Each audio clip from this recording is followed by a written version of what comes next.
Retour du texte en CMP, commission mixte paritaire ce mercredi. 7 députés, 7 sénateurs réexaminent le projet de loi. Le lendemain, retour à l'Assemblée pour adoption définitive, mais ça c'est une autre histoire. Pendant ce temps, la mobilisation continue.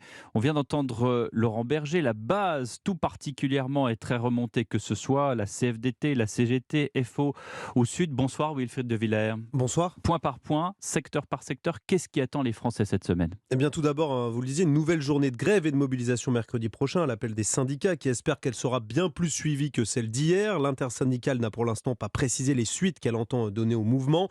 Une lutte sociale qui se poursuit dans le secteur des transports, du côté de la SNCF principalement, où le trafic restera perturbé dans les prochains jours.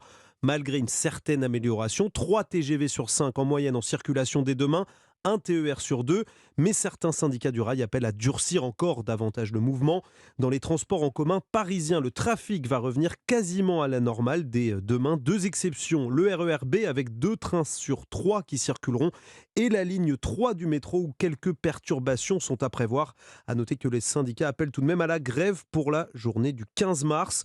Enfin, si vous comptez prendre l'avion la semaine prochaine, attention, 3 vols sur 10 en moyenne seront annulés dans la plupart des aéroports français. La grève se poursuit aussi dans certaines raffineries, Wilfried de Villers. Question, est-ce qu'on pourra faire le plein la semaine prochaine? Pour le moment, rassurez-vous, pas de risque de pénurie. Seuls 5% des stations-service connaissent des problèmes d'approvisionnement en ce moment.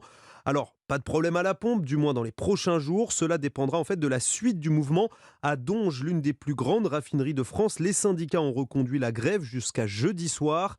Eux, enfin, débraient depuis une semaine une partie des éboueurs de la ville de Paris. Conséquence, c'est quelques 5400 tonnes de déchets non ramassés dans la capitale depuis une semaine. 3 usines d'incinération de déchets en banlieue parisienne sont elles aussi à l'arrêt. Merci Wilfried de Villers.